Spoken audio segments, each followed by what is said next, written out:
So good afternoon all. Today the topic of my presentation is relevance of flat irregular pigment epithelial detachment. So we all know that retinal pigment epithelial detachment is the separation of the retinal pigment epithelial layer from the inner collagenous layer of the Bruch's membrane and has been classified into drusenoid, serous and fibrovascular or hemorrhagic PEDs. But the newer entity, that is the flat irregular PED, is basically an irregular elevation of RP which allows visualization of the Bruch's membrane on OCT. Now, it has been found out to be strongly associated with type 1 CNVM, especially in cases of chronic CSCR, and that can be assessed on OCTA. So we have classified, the classification of FEPAD is based on OCTA into avascular FEPAD and vascular FEPAD. Avascular FEPAD is hyporeflective and also has no flow inside on OCTA, whereas vascular FEPAD will have hyperreflective inner content with hyperflow on OCTA. And also based on location, it can be either fovea involving or fovea sparing. The pathogenesis remains unclear. However, there are few hypotheses which has been proposed, like there is increase in the VEGF level in the sub-RP area because of choroidal hyperperfusion, vascular dilation and RP abnormality, which results in formation of CNV. Other explanation is that there is a compensatory response to the outer retinal ischemia, which happens because of long-standing SRF in chronic CSCR. So imaging characteristic have classified into avascular and vascular. Like on OCT, the avascular FEPAD will have the smaller maximum width as compared to vascular FEPAD. The sub-RP will be less thicker as compared to vascular FEPAD. There will be lesser RP aggregation. The subfoveal choroidal thickness and choroidal area will be higher in case of avascular FEPAD, and the choroidal vascular index will be lower in case of avascular FEPAD. On OCTA, there will be no flow on OCTA in case of avascular FEPAD, and there will be hyperflow on OCTA. So this is how we can characterize it based on OCT and OCTA. So why is this characterization important? It is important in diagnosis and management of FEPAD. So there was a study wherein avascular FEPAD with SRF was treated with half-dose PDT, and they found that there was a significant improvement in the visual acuity. There was reduction in the PED height. There was also reduction in the choroidal area and thickness. The same study also had a vascular FEPAD with SRF, and they were classified into three groups. The first group was given monthly 3 bevacizumab injections. The second group was given PDT alone. The third group was a combination therapy of monthly 3 intravitreal anti-VEGFs along with PDT. The first group showed no improvement in the visual acuity and also choroidal structures, whereas the second group of PDT alone had improvement in the choroidal biomarkers with no improvement in the visual acuity. And the combination therapy showed improvement in both visual acuity as well as choroidal biomarkers.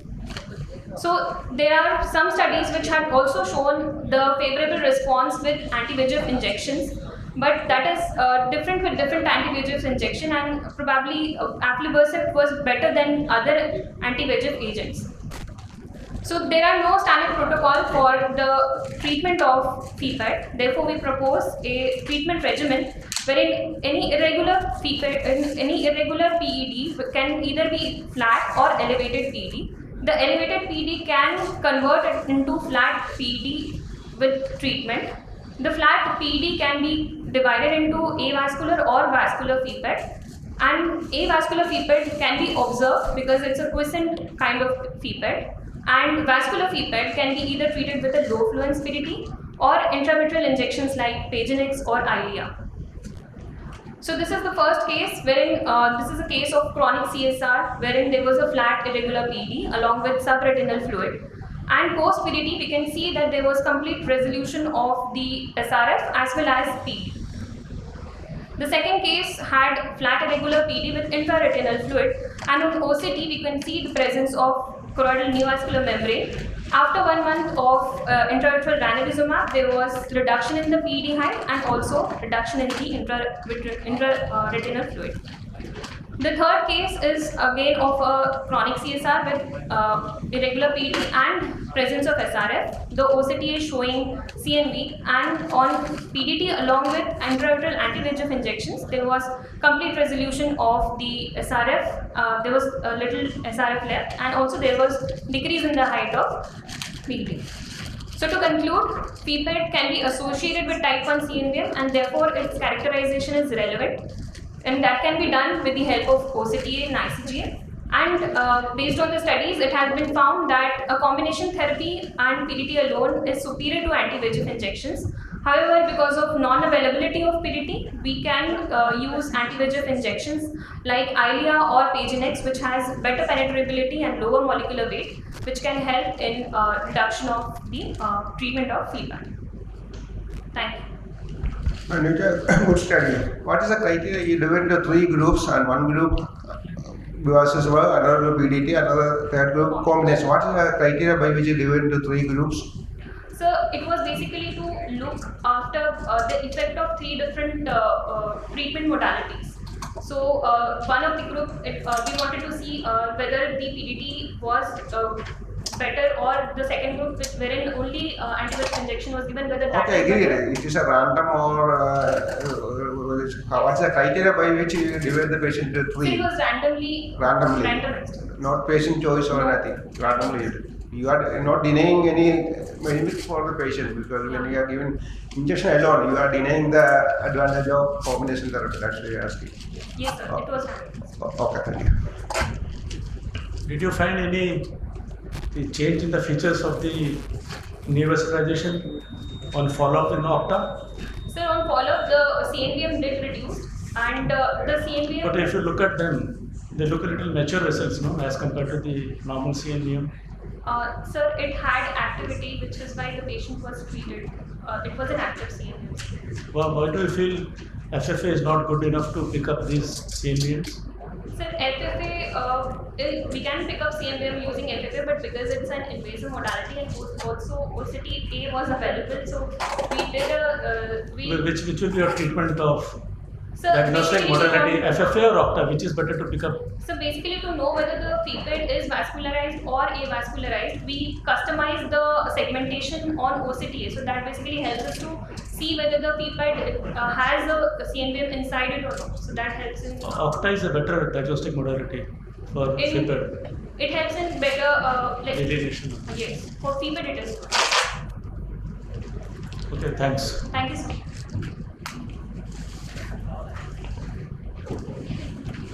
The next speaker is Dr. Shivani Sinha. She will be speaking on clinical and biochemical characteristics of patients with vascular occlusions in post-COVID-19 ROCM.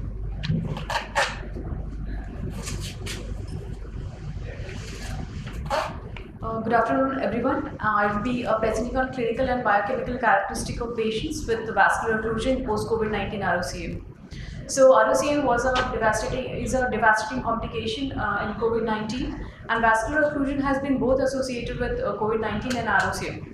Ophthalmic artery occlusion and CRO, they have been described in patients with post-COVID-19 ROCM, but the biochemical and the parameters were not fully understood in these subset of patients. So our aim was to study the clinical and biochemical characteristic of patients. So it was a retrospective study taken from 22 patients with vascular occlusion post-COVID-19 stage 3C and 4 ROCM were included in the study. So the following clinical parameters and the biochemical parameters, which included inflammatory markers, were included in the study. 22 patients either developed or presented with vascular occlusion.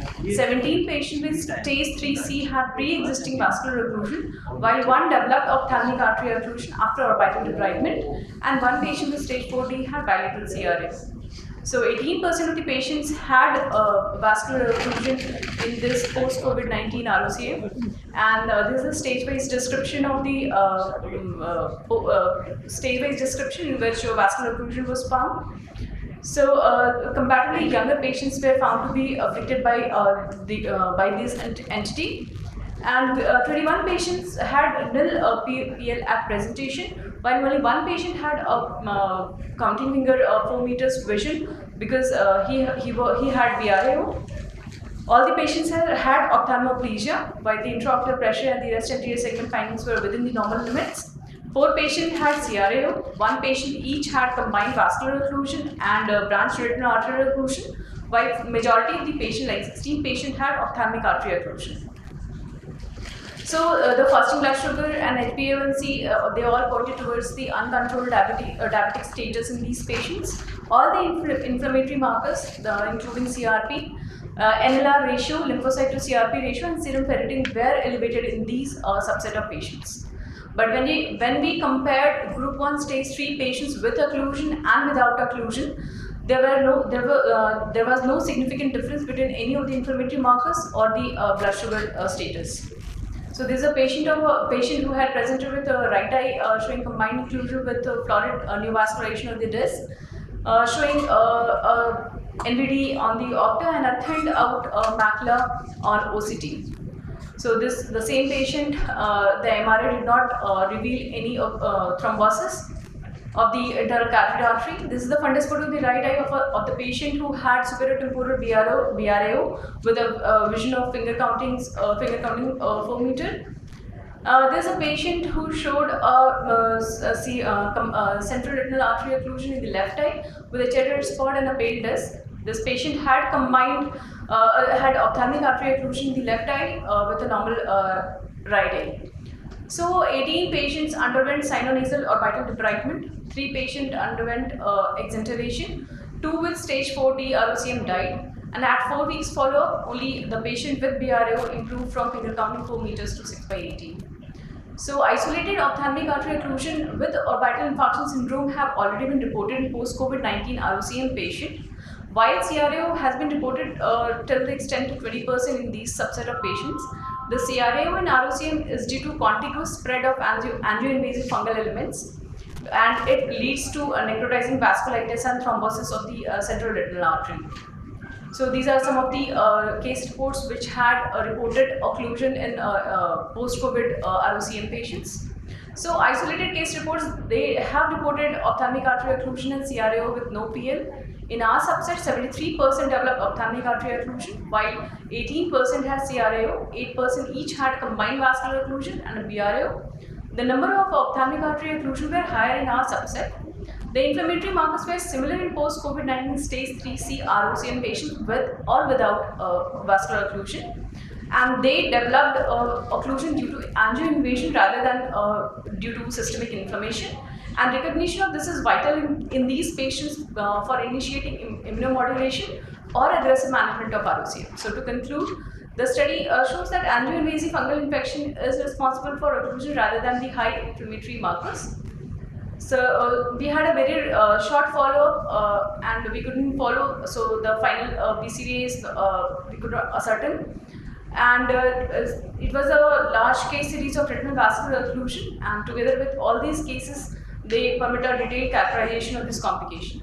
So this can be relevant in making both the ophthalmologist and the physicians treating post-COVID-19 ROCM patients aware of the possible devastating complication and making judicious treatment strategies. Thank you. Dr. Shivani, good study, but all these patients are around the age of 60 or above 60.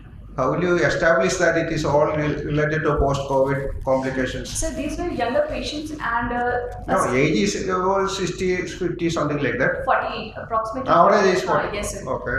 So that is one thing that this is the point of study, that whether they are all due to ROCM invasion or they are all due to systemic inflammation. So we had a sinoorbital debridement done in every case. None of the patient were excluded from that thing. So the culture was sent across, and then we found that every patient had invasion of the orbit. It is immediately post-COVID. What's the time after the COVID? Sir, approximately 3 weeks. 3 weeks. Okay, good study. Any cases of bilateral affection? Yes, sir. Stage 4D patient had a bilateral CRAO, but that patient also had internal carotid artery thrombosis because of the bilateral. And why did your subset of patients have more ophthalmic artery occlusion? So because of the extensive No, as compared to other series, they also had similar or? Sir, none of these series have so many patients to establish whether they had more of ophthalmic artery or central retinal artery or combined vascular occlusions. So maybe because of the extensive orbital disease, the patient landed up with ophthalmic artery invasion. Thanks. Okay, now we'll go to the next paper. The next paper is by Dr. Rajni. She'll be speaking on generation of RP from HIPCS, subretinal transplantation in rats, and preparations for clinical trials. Dr. Rajni, please. Thank you so much. Some part of this work has already been published in PATH because the work has been going on for the last 6 years. And so many retinal degenerations, including genetic diseases, have no treatment. One of the common ones is dry AMD. And if you look at dry AMD, it's mostly the retinal pigment epithelium that gets involved. So cell therapy basically involves replacing the retinal pigment epithelium either with any kind of stem cells, either induced pluripotent stem cells or embryonic stem cells that have been converted into RP. So the purpose of our study was first to generate iPSC from peripheral blood, convert them or differentiate them into pigment epithelium and characterize them, and then transplant them into RCS rat to understand whether how efficacious this is, and then further studies of tumoricity and toxicity and so on. So we can just take peripheral blood and actually de-differentiate this into PBMC and then to iPSC. So this has now all been very, very well characterized since Professor Yamanaka showed that you can develop iPSC from peripheral blood or skin. And then the next series of steps actually sort of mirror what happens within the human body. That means you go through the neuroectoderm and finally reach the RPE. So if you look at the cells, this is how a plate of cells at day 35 look. By the time you reach between day 90 and 120, this is how much densely pigmented the RP cells look in a plate. And so we need to know that these are indeed RPE cells. So you do extensive immunohistochemistry and you understand whether this is indeed neuroectoderm markers. So there are several of these that you do, including PAX6, SOX2, and so on. And then you understand that these are going towards pigment epithelium. You have OTX2, several IHC markers that has to be done. And then eventually you get to a group of cells that are all mature RPE markers. Again, a series of IHCs that show that these are indeed RPE markers. For example, this is a secretory marker, PMVL70, and AR13B shows that they all have cilia. And so you then understand how pure the population is. You do something called flow cytometry for that. You get a pure population of RPE cells. And then do the genetics on these cells to understand that there is no problems that have occurred during the process of development of these cells. So a transcriptomic data is analysis is done. Then you have to now understand, you structurally have these cells, you have to understand that these are indeed functional. So you look at ELISA and understand that whether they're secreting anything. So you have you look at assays like PADF and VEGF and so on. And so now you have a set of cells which in vitro are all RPE and they are functional. The next step is to understand what happens if you now transplant into the animals. So the animal that we initially chose was the RCS rat, which carries a MERTK mutation and therefore sort of loses first RPE and then photoreceptors. Therefore, it's a very good model both for AMD and retinitis pigmentosa. So the cell transplantation in these animals is a blind procedure, unlike what we do in the human eyes. And so we looked at OKT as a measure of function. And so I'm just going to show one of these, but we've done this test multiple times. Here, low dose was 50K cells and high dose was 100K cells. So it showed, on the OKT thresholds, considerable change in the thresholds of their visual function. And then we looked at ERG responses, both scotopic and photopic. While the 50K showed a better one, they actually reduced with 100K. And then we looked at the quantification of the cones, because that's one of the surrogate markers that we use. We found that in the areas that we actually inject, the cones are considerably higher. That means they survive compared to a loss of cones that happens in eyes that are not injected. So this is the actual histopathology. And that's the fundus photo of one of the animals that shows the pigmentation post-injection. And that's actually the cells, the transplanted xenograft on a IHC. And so the outer nuclear layer is actually used as a surrogate marker. So both post 60 and 90 days, we looked at these to understand whether the animals are, how the histopathology was. I'll show you a large picture. So if you look at this at P60 and 90, so the outer nuclear layer is sort of degenerating in a saline injected or a control, whereas in a cell injected eye, that sort of starts becoming healthier and continues to retain its function. So now we've done all of this. We did this, I think, about four times, and we did it with 3 doses, 50, 100 and 150K. Once we have this, the next step is to understand. So we now understand that this is now an effective thing to do. The next step is to look at all the regulatory, the process needs to be involved. So we need to show that there's no tumor formation. So we went to DRF in Delhi. We've done human studies, and then you need to show that they're not toxic. So there are 2 animal models you have to use. So we use rabbits and rats. You do both subretinal and subcutaneous injections of all 3 doses, and we've got clean results with all of that. So this is one of the OCTs that was done immediately after injection in the rat eyes. So you can actually see the detachment on the OCT, and the HP results showed that there was no major toxicity seen in any of these animals at about 8 weeks after the injections.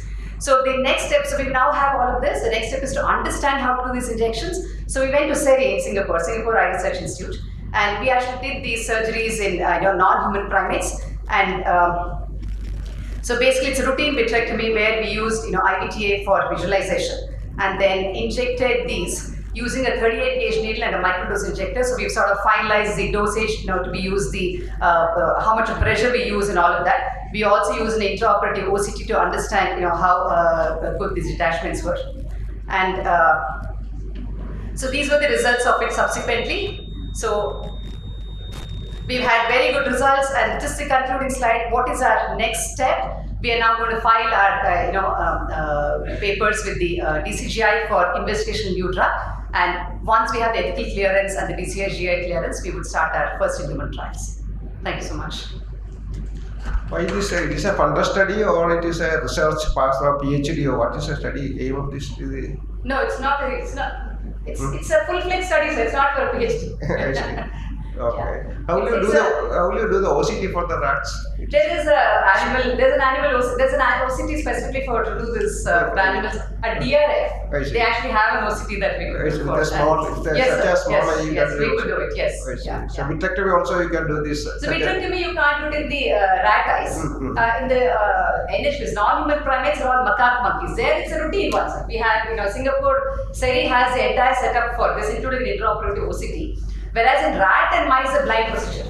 I've done multiple of these. It's literally a very, you have to know it, just do it. It's not something that you can actually see and visualize and do it. Rajini, any role of adaptive optics?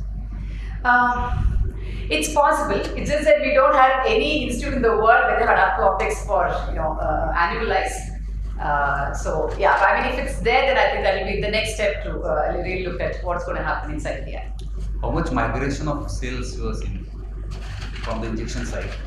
It's a very good question. No, so whatever we have seen, there's a lot of discussion between injecting a sheet versus suspension. Suspension is relatively easier because you're doing it subretinally, you do a vitrectomy and you do it subretinally. So most of the times it does sit as clumps. It doesn't migrate anywhere else. It does not come, there is a bit of reflux that we've noted, but it's not been a very major concern. ERN formation is not a major concern. But in the NHPs, we've shown up to 3 months that the cells have been sitting there. And so, it's okay. But it will not spread like what happens in a sheet, because in the sheet, you have a single layer of cells. But then it will come in with the complication of how do you inject the sheet under the retina? Because doing the 38 gauge, honestly, retinotomy itself, we're worried about all complications. With the sheet, then, so there's ifs and buts, of course. Don't go near the fovea, no? You're injecting a little away from the... No, so while our phase 1, so our trial is going to have 2 parts, phase 1 part A and part B. Part A is going to be all people who are legally blind with geographic atrophy. So we're not obviously going to touch the fovea. But once we have the phase A, then the phase B will actually have people with vision, less than 2200 and more than 2064. So it's possible that we may actually reach up to the fovea. At this point, we're not going to go anywhere close to fovea. The idea is hopefully if things work out, we're able to do all of this well. then at least people with intermediate AMD we should be able to target, just so that, see, once it reaches a point of complete loss of vision, then really there's not much that we're going to do. All of this is a pathway to make sure we at least treat people with intermediate AMD, so that they have much better vision. Thanks. Yeah, the next speaker is Dr. Apurva, and she'll be speaking on micromorphometric prognostic factors on OCT. She's not there. Apurva is. She's No, not there. Meghna. Presenting author is Meghna. Achha, sorry. Yeah, Meghna? sorry. Yeah, Dr. Meghna. Yeah.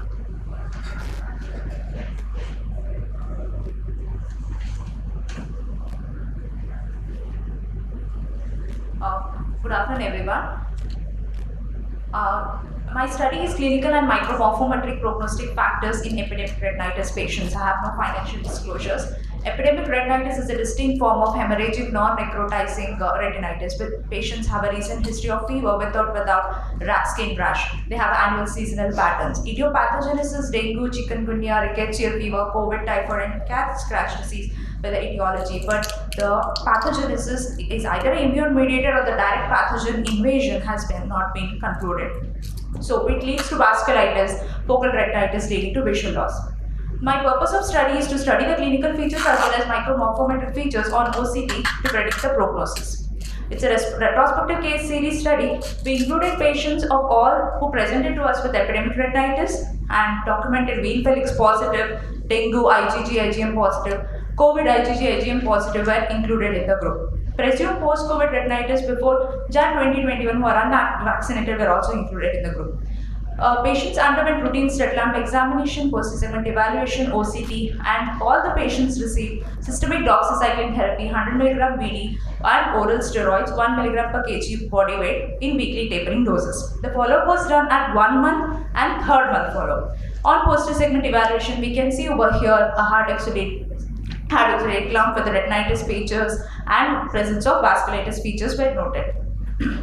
109 eyes of 74 patients were included in the study. 34 had bilateral presentation, 40 patients had unilateral presentation. Among that, 15 had a presumed rickettsial, 17 had IgG COVID positive, and 42 had raised titers for both IgG and IgM. The mean visual acuity at presentation was 0.9 and none of them had anti-segment inflammation.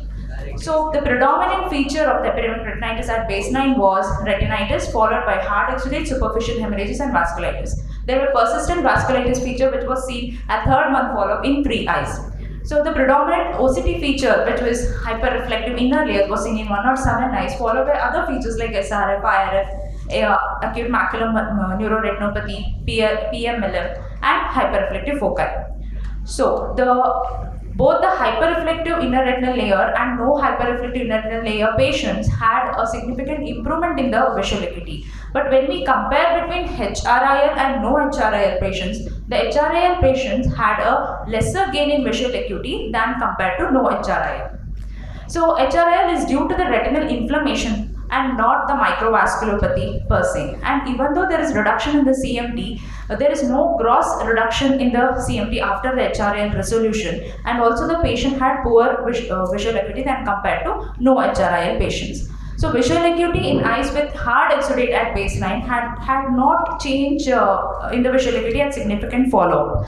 So that means the hard exudate at baseline means there is already the fluid has been resorbed. HRIL presence at the papillomacular bundle and the macula had a poorer prognosis, and HRIL reduction in the CMT had no statistically significant. So reduction in the SRF, IRF and CME had a gross reduction in CME, and the patient had a significant improvement in the visual acuity. So here we can see the prominent middle limiting membrane. After resolution of the edema, there is still the persistence of the prominent middle limiting membrane, which is a sign of capillary ischemia. So PMM, AMM and PAM at baseline as well as seen after the HRIL resolution, significant results could not be computed because of lesser number of eyes had these features. Lower visual acuity at final follow-up means that there is EZ disruption, ELM disruption, hard exudate blood, presence of HRL at the PMV and foveal thinning were present. Sundar et al. Also said there are also reported OCT findings like neurosensory detachment, intraretinal white dots. Shah et al. Said that height of SRF at presentation, extent of EZ loss and subfoveal deposit contribute to the poor visual acuity. Kavali et al. Contributed a term epidemic retinitis and he said poor visual acuity can be due to poor presentation, bilateral involvement, disc pallor and retinal thinning. Our study also proposed the term like HRIL, its location and other features like AMM, PAM and PMLM at presentation, which contributes to ischemic component. So clinical and OCT parameters at baseline helps to guide to prognosticate. Retinitis patches at macula, PMB at baseline portend the worst visual acuity and lesser reduction of CMT. Hard exudate at baseline, better visual acuity, SRF, IRF and CME at central fovea at presentation portend the good visual prognosis. Persistent low vision, meaning that the is due to EZ disruption, ELM disruption, hard exudate plaque and foveal thinning. Thank you. Good, Magna. So this disease is of different etiology and pathology, but all the cases you are tetracycline. What is the rationale you can give? So, doxycycline, apart from the antibiotic effect, it also has a immunomodulator properties. It acts on interleukin 6, interleukin 1b, as well as tumor necrosis factor, sir. So, it is given to all the patients? Yes, sir. Yes, sir. For 3 weeks, BD 100 milligram. Any use of anti-VEGFs or?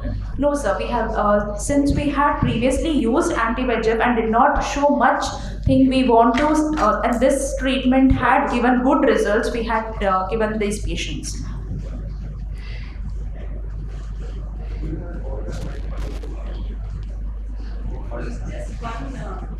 Yes, ma'am.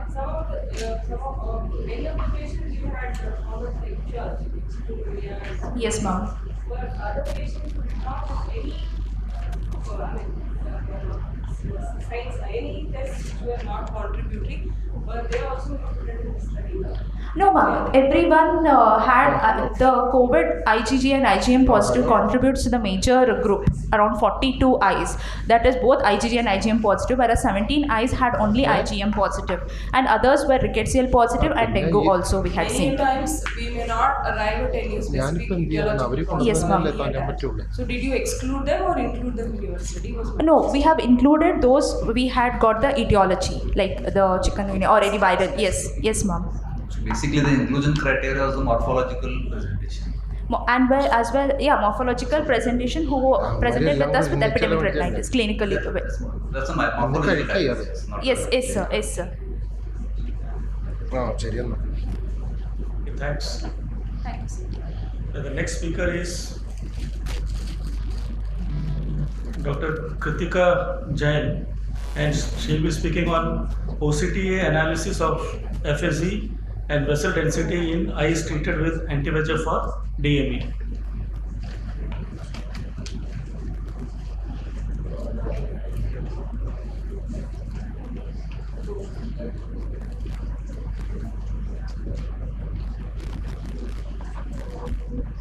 Hello.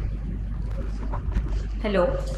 Good afternoon, everyone. I will be presenting my paper, Octa analysis of foveal avascular zone and vessel density in eyes treated with anti-VEGF injection for diabetic macular edema. I have no financial disclosure. So diabetes is a major health issue with global prevalence of nearly 10.5%, and as we all know, India is the epicenter of diabetic epidemic with second highest number of cases with people living with diabetes mellitus.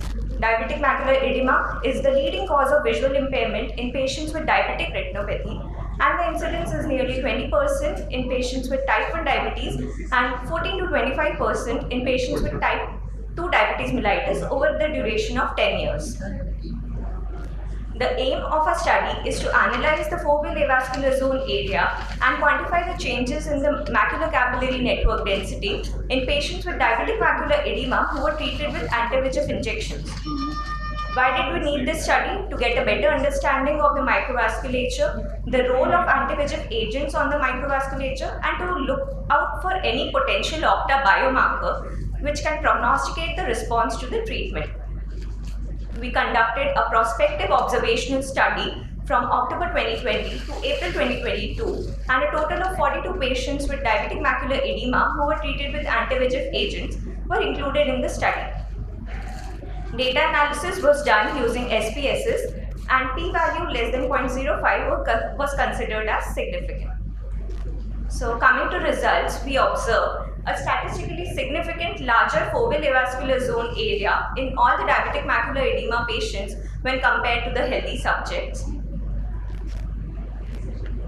And post-injection, there was some reduction in the vessel density in the foveal avascular zone area, but it wasn't as statistically significant as we had expected.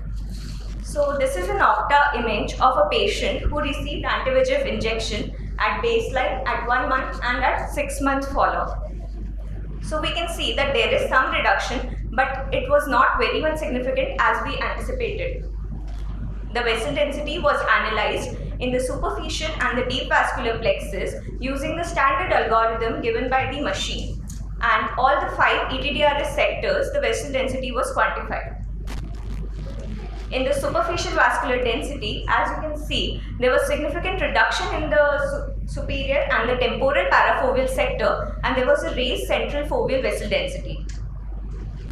In the deep vascular plexus, you can see there is statistically significant reduction in the vessel density in all the 4 parafoveal sectors, and there is a raised foveal vessel density. The raised foveal vessel density could be because of crowding and displacement of the retinal arterioles and capillaries because of the presence of the cystic spaces. Pre and post injection, the vessel density was more so stabilized in our number of patients, and there was only further reduction in the inferior parafoveal vessel density at both the superficial and the deep vascular plexus. But as you can see, the temporal parafoveal vessel density is still the lowest compared to the other sectors. All the patients showed an improvement in the best corrected visual acuity post-injection.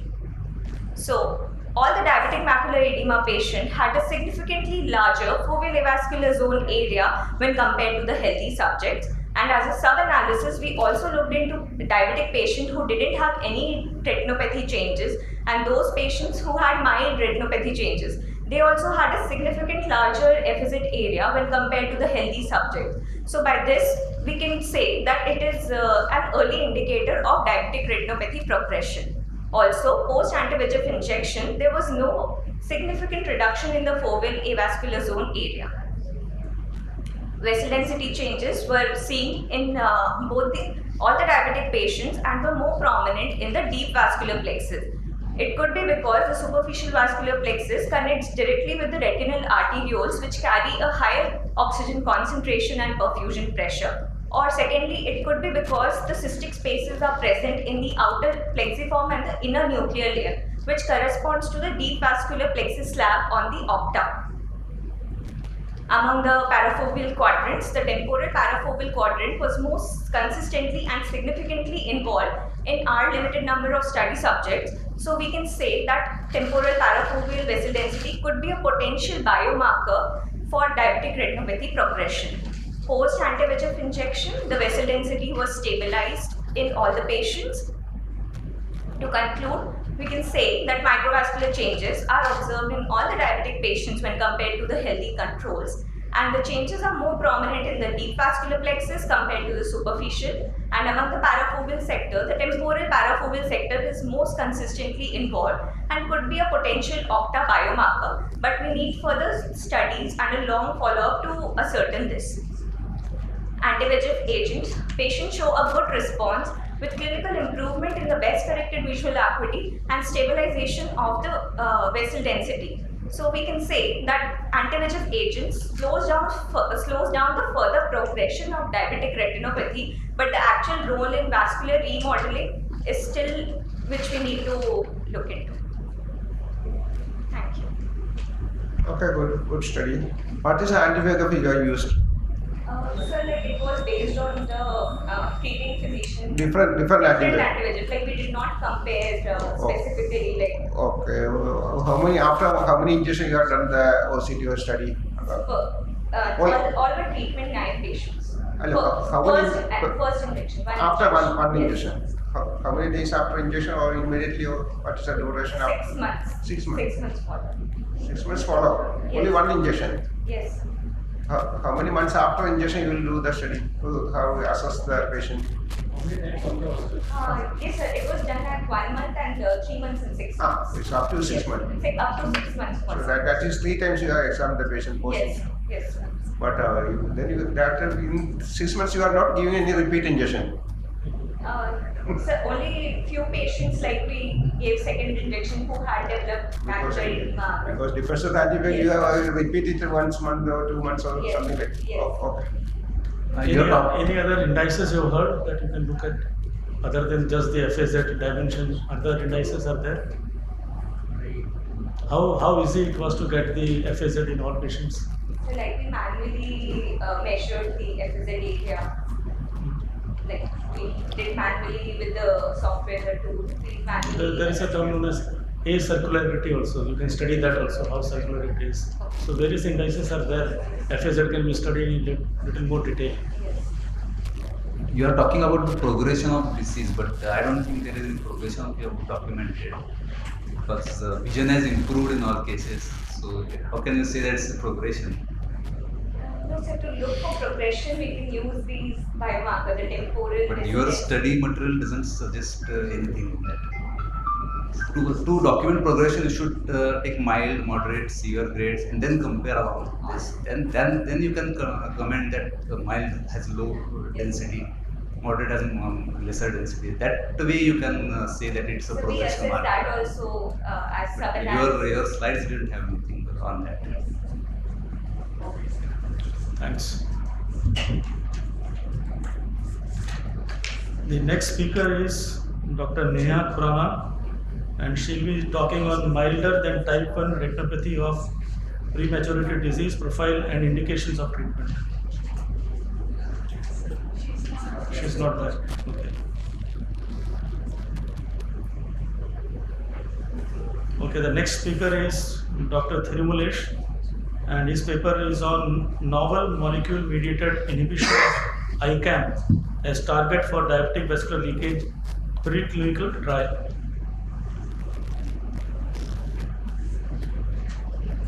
Good afternoon, everyone. Yeah. It's not full testing yet. Yeah.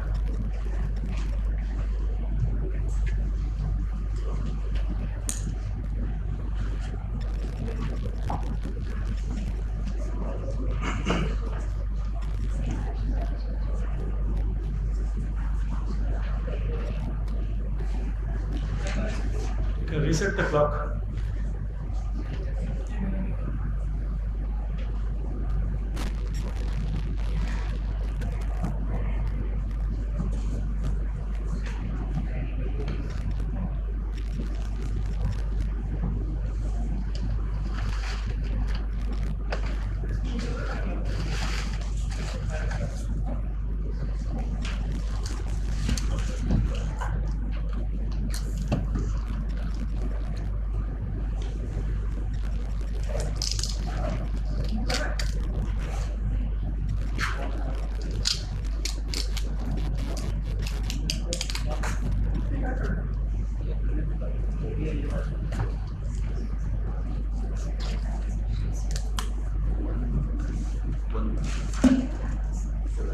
Three are there.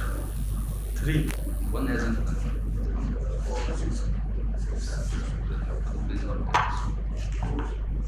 No, 6 plus 6 was.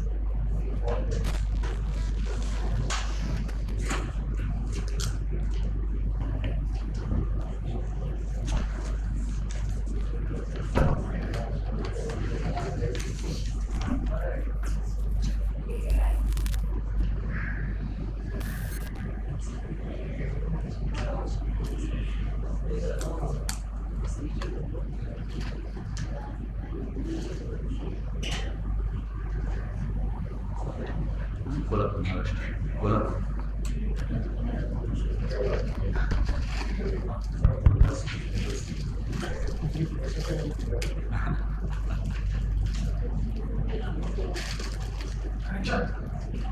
Still having some Good afternoon, everyone. So I'll be talking about a novel molecule which can be used in treatment of diabetic macular edema. The molecule that we are talking about is LFA1 antagonist, which kind of blocks the intracellular adhesion molecule. I have no financial disclosures.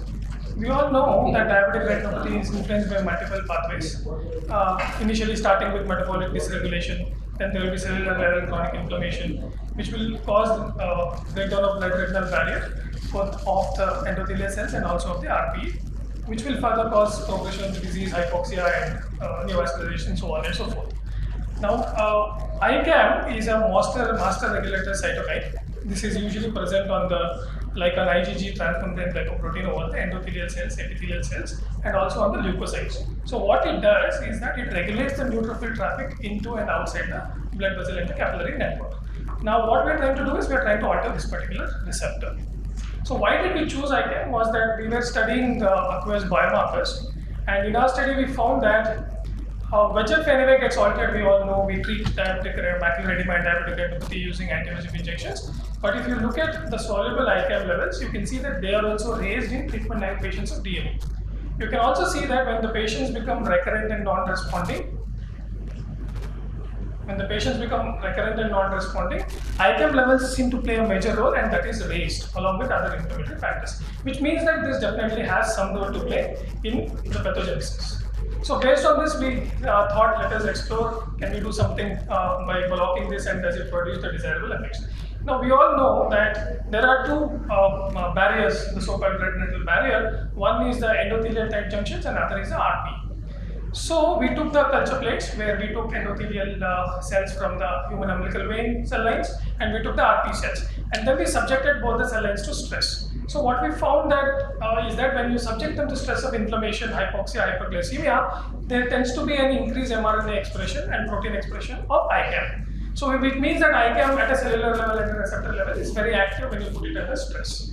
The next thing that we did was we looked at if we add anti-VEGF to this, does it block ICAM? Because we are using anti-VEGF in diabetic macular edema treatment. So what we saw was that when you give stress, TNF alpha will increase, and TNF alpha increase will cause increase in ICAM. But when you give an anti-VEGF blockade, although there is marginal reduction, but it does not totally disappear, which means that ICAM kind of acts independent of VEGF, so there is something that can be explored beyond anti-VEGF injections. The third thing that we did was, what happens if I add ICAM to endothelial cell lines? So you can see that when we add VEGF as a molecule to cellular culture plates of endothelium, there is a definitive node formation which increases, and the same kind of effect is seen with human recombinant ICAM also, which means ICAM as a secreted protein can also play a major role in vascular modification.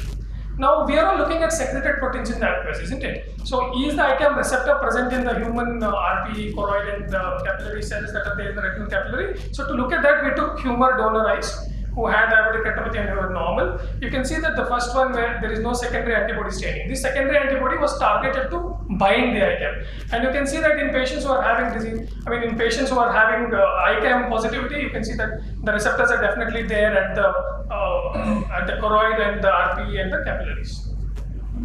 Now, based on this, we designed the rat study. So, in the rat study, what we did was we gave SD rats diabetes by injecting streptozotocin into its peritoneal space, and we waited for 12 weeks. After 12 weeks, the rats did develop diabetes. So we sacrificed one rat, made a wet mount, we confirmed that diabetes is there. Now the rest of the rats were divided into two groups. One group received the molecule that we were investigating, which is LFA1, and the other one received anti-VEGF. And what we were looking at was what it does to the blockage. So after 2 weeks of the injection of anti-VEGF and LFA, we injected fixitruxtan in the tail vein, and then we sacrificed the rats. And then we produce the wet mount. So what we are looking as a functional readout is what happens to the leakage. Now if you see at the wet mounts, the non-diabetic rats had a good capillary integrity, the vascular integrity was maintained. In the STZ rats, which are rats which we gave diabetes, you can see there is extensive leakage, microorganism formation, and also neovascularization.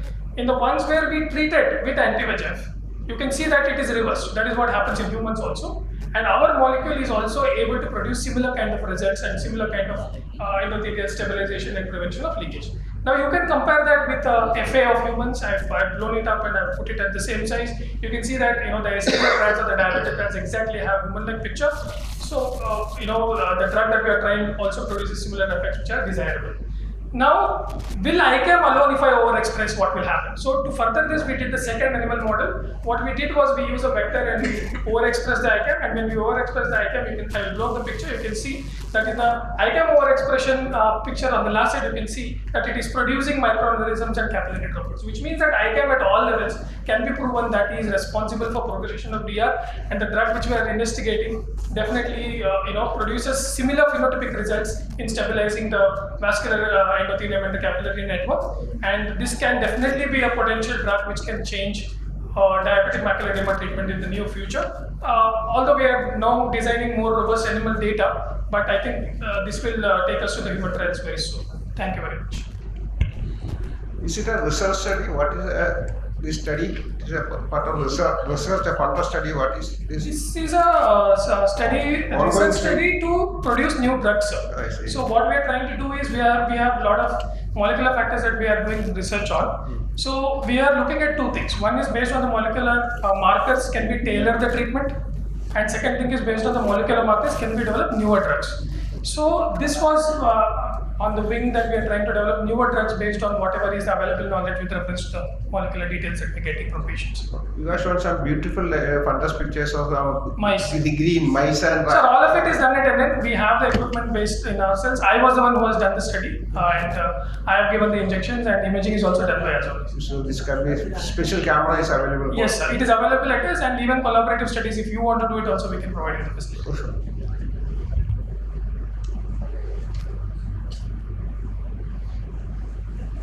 Okay. Thank you, sir.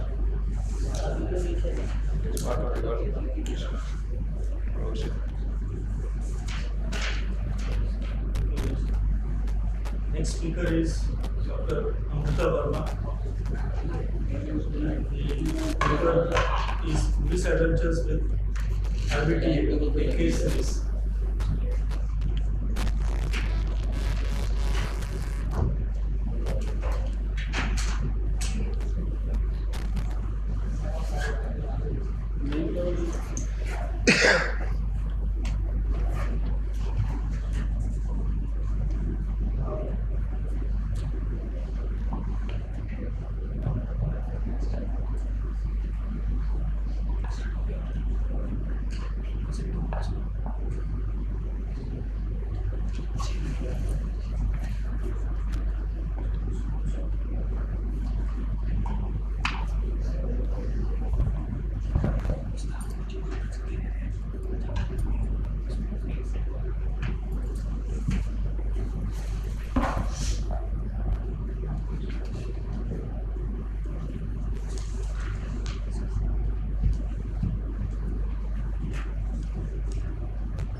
Can I start? Good afternoon, respected judges and my dear colleagues. I'm sharing my misadventures with intravitreal triamcinolone acetonide with you. The purpose of this study was to identify the occurrence of sterile and infective endophthalmitis following intravitreal triamcinolone acetonide, its course and treatment. IVT is an established treatment option for intraretinal edematous disease such as diffuse DMEs, BRVOs, CRVOs, and pseudophakic CMEs. It is easily available, low-cost, safe, and time-tested alternative or adjunct to non-affording population. The complications are very well known, from increased intraocular pressure to cataract formation, retinal detachments, vitreous hemorrhage, and endophthalmitis. Reported sterile endophthalmitis incidence is around 0.2 to 6.3%, whereas that of infective is way lesser at 0.1 to 0.87%. Now, hereby presenting the cases. The first is a 53-year-old hypertensive male with a vision of 5/60 who came with the supratemporal BRVO with macular edema. IVT was injected in this patient. The patient returned back after 24 hours with quiet anterior segment but marked diminution of vision, noted around 8 hours after the injection. The vision had dropped down to 2/60 with dense haze with membranes and dense vitritis. A prompt vitreous tap was taken and intravitreal antibiotics and dexamethasone was injected. And frequent topical antibiotics and prednisolone were also given. There was no further deterioration noted and no organisms were detected in samples. Over a period of 2 weeks, the haze reduced with increase in vision, which returned to pre-injection state in around 6 weeks, and persistent floaters disappeared by around 12 weeks. Another case was 47-year-old diabetic female with a visual acuity of 6/16 in case of diabetic macular edema with moderate NPDR. IOT was injected for this patient and the patient returned after a week with diminished vision. On examination, anterior chamber had 2+ cells, KPs, and a best corrected acuity of 1/60 with dense haze with membranes. Again, the same procedure of taking a tap and intravitreals was given, but there was no further deterioration noted, and over a period of 4 weeks, haze reduced with increase in vision, which returned to pre-injection state in around 12 weeks. This was a case of 63-year-old diabetic male with a vision of 1/60 in a case of PDR with DME. IVT was injected for this patient, but the patient returned within 48 hours with pain, redness, watering, hypopyon, corneal edema, with exudates over the pupillary area. Vision had already reduced to PL positive and PR inaccurate in 3 quadrants. Vitreous tap and intravitreal injections were given. Gram-negative bacilli were found sensitive to piperacillin and tazobactam. So repeat injections with intravitreal piperacillin and tazobactam was given. But within 24 hours, there was corneal melting with increase in exudates and PL negative vision ensued. Over a period of 3 days, the eye became markedly hypotenuse with corneal melting and perforation, and evisceration had to be done for this patient. Another patient was a 61-year-old diabetic male with a visual acuity of 5/60 in case of DME. IVT was injected, and after a day, patient came back with AC3+ cells and a visual acuity of 2/60.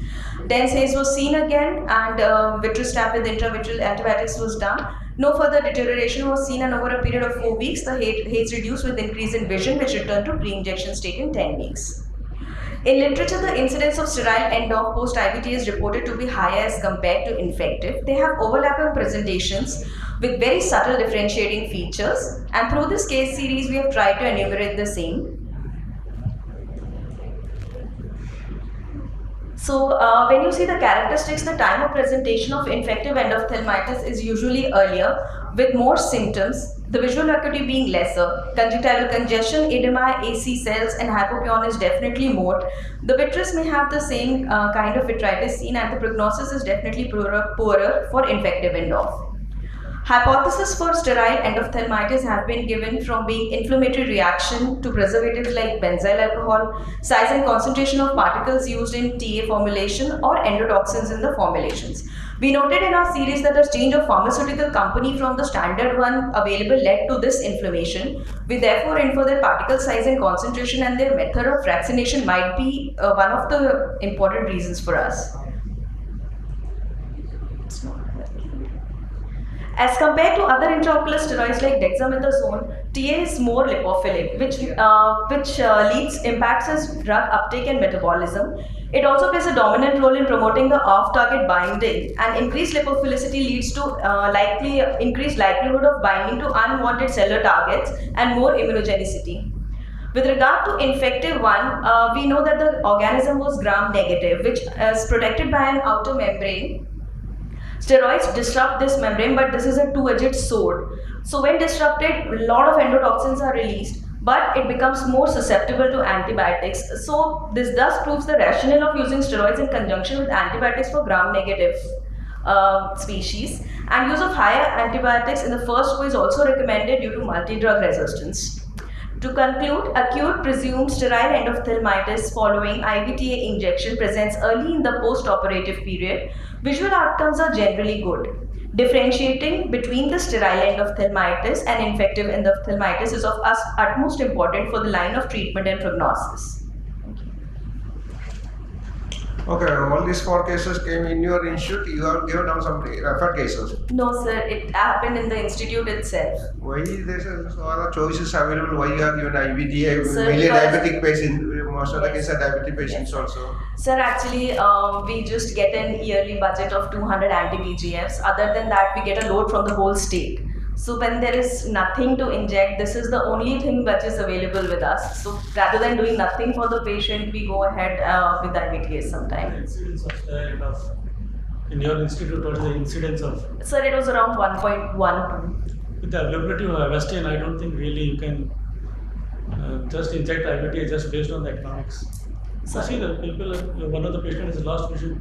Yes, that is true. And as I mentioned, earlier we used to use Canacort, which is the standard one which is available. But somehow in the hospital supply, we started getting another Transilon acetonide. That is the one when we injected those, these cases occurred over 2 months period, and then we stopped using it completely and started asking for Canacort again because this was happening with those drugs. They're very Why limited don't you indications. switch to a preservative-free DA? So it is not available actually. Availability is the main issue because we get those poorest of poor patients and it is not even covered under Ayushman. So whatever we have to inject kind of things. What cases occurred in the time? What time you have 6 months, 1 year? Sir, I followed for patients over 1 year, but this is occurring over 2 months when the drug was switched. Only over that time. So one case you have to eviscerate the eye also. Yes, You are sir. not treated the way active patient have one eye. Yes. No, there is no vision patient will have some eye was there. Now That this is eviscerated. very, so that was a very unfortunate incident, but I really wanted to. All the cases you are given intravitreal antibiotics. Yes. So you actually cannot say which of them was infective and which was not. Yes, sir. But So, because negative tab doesn't rule out. Definitely, sir. But the only thing I think which goes in favor of the sterile endophthalmitis is the anterior segment in those patients was relatively very quiet. When you see the picture of the posterior segment, it was like very dense vitritis membranes kind of picture you could see. But anterior was absolutely quiet in most of the patients, like 1+, 2+ cells if at all, no congestion at all. So that is why, I mean, when we went through the literature, we did not do an immediate vitrectomy for those patients because when we went through the literature, we realized that sterile endophthalmitis can present this way, and from the second day onwards, the patient started improving only after 1 intravitreal. That is why. But the number of follow-ups, the So then the patient. intravitreal injections ultimately cost-wise it will be. Yes. uh, I think 5,000, 10,000 rupees. So, but so the antibiotics actually because they are available with the medicine department, so we don't take any money for that. So it's free of cost for them. Okay. Thank you. Thanks. Just one, I just wanted to, that's what like what sir was saying, the rationale behind choosing intravitreal triamcinolone. Systemic factors did that play any role in these patients?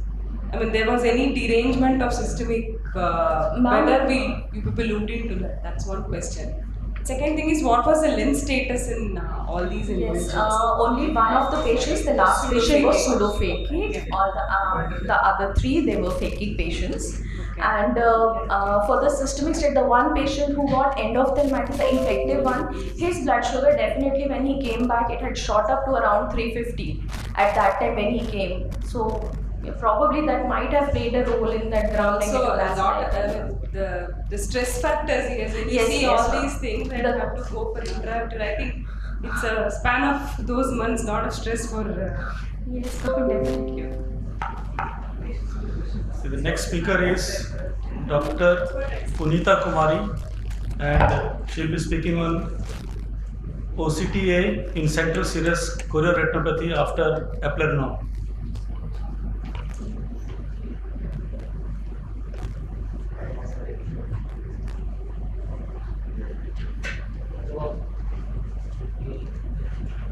On chairpersons and my dear friends.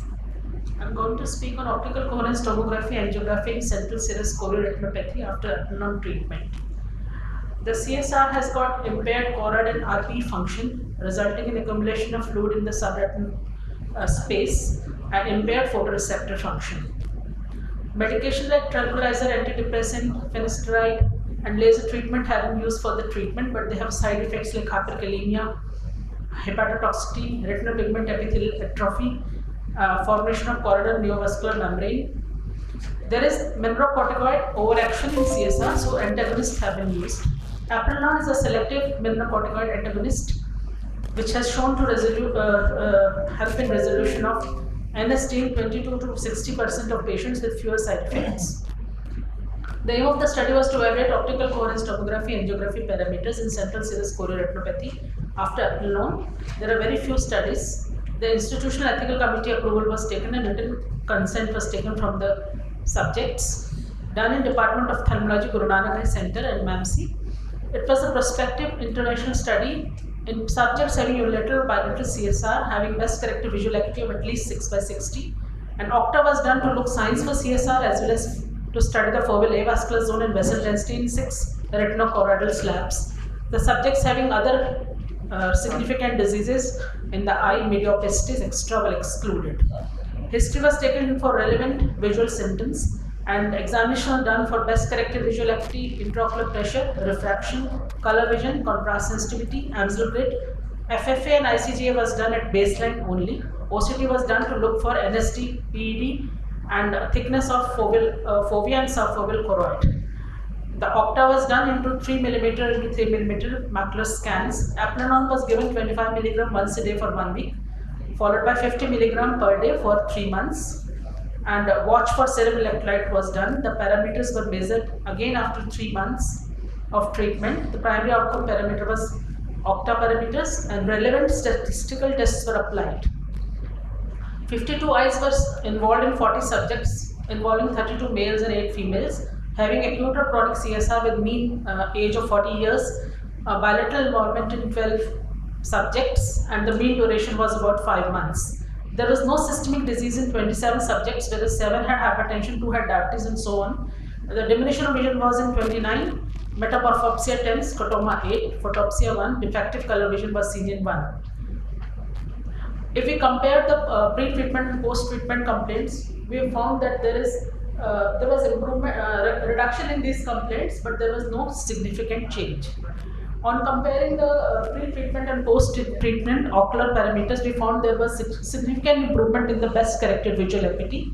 All the other improved like color vision, contrast sensitivity, and Amsel grid test, and IOP reduced and refractive error also reduced, but it was not significant. In OCT, the number of subjects having NSD and number of eyes having PD, they reduced. It was significant for reduction in NSD. The FFA had shown the features at baseline as NSD, PED, RP changes, scar and exudates, and ICG showed the hypersenescence both in the involved as well as fellow eye. The OCTA features like enlarged and distorted fast dark areas which represent NSD and PED, dark spots, dilated vessels or CNBM, and choriocapillary islands. They also reduced in number from pre-treatment to post-treatment. However, significant change was not found. These are the slabs in the 6 layers like superficial capillary plexus, deep capillary plexus, outer retina, choriocapillaries and choroid, showing reduction in the vascularity due to the NSD which is present over here. When comparing the pre-treatment feature with post-treatment, first with the fellow eyes, at treatment level only, the involved eye was worsened. At post-treatment level, there was improvement in only certain features like foveal thickness and subfoveal choroid thickness that reduced, and FAS area and parameter reduced, a little change in circularity, whereas vessel density even after aplanon treatment that kept on reducing only, and there was improvement only in one slab, that is outer retina. So only 4 authors have studied OCTA changes following aplanon treatment to the best of my knowledge, and the number of eyes they have studied were lesser than us, and the subject had higher mean age. As per OCT features, the central foveal choroidal thickness and subfoveal choroidal thickness that reduced, and SRF also reduced, but in OCTA variable results were obtained. Clement et al. Found an improvement in the vessel density in BCP, whereas Arabiola did not see this. they showed the improvement in choriocapillary level. The vessel density in choriocapillary level increased as seen by Rabiola also. However, Rich et al. Saw that the choriocapillary signal did not improve even after treatment with Aprenon. Sacconi et al. Found that if there was CNVM in OCTA at pre-treatment stage, the response to the treatment was poor with Aprenon.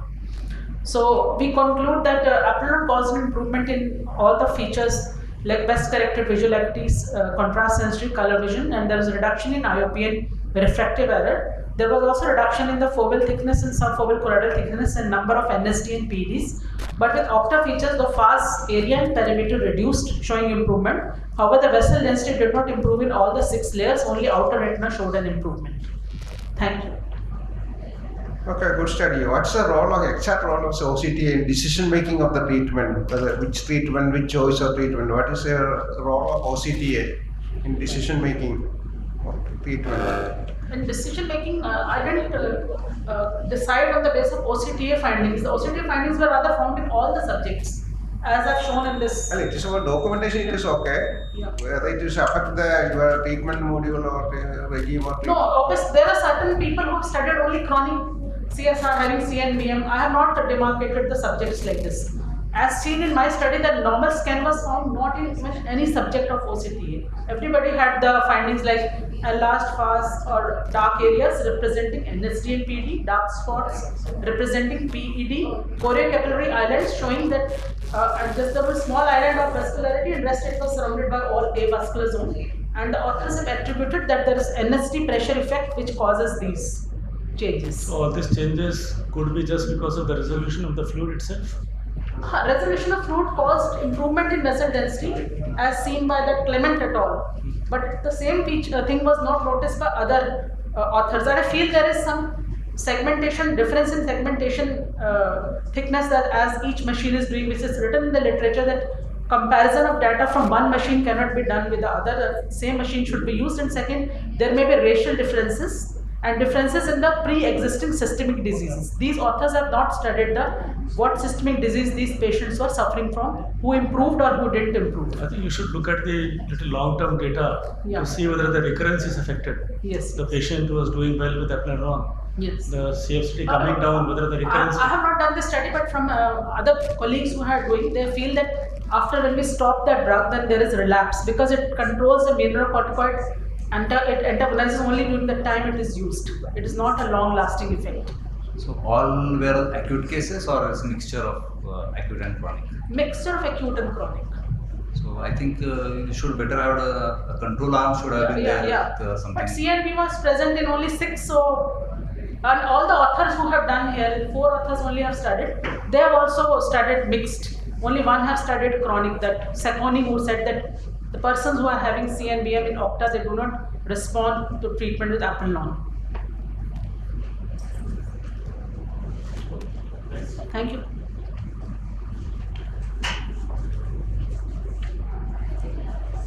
Yeah, the next speaker is Dr. Vinay Kumar, and his paper is on oral Aprenon for acute CSCR. It's not there.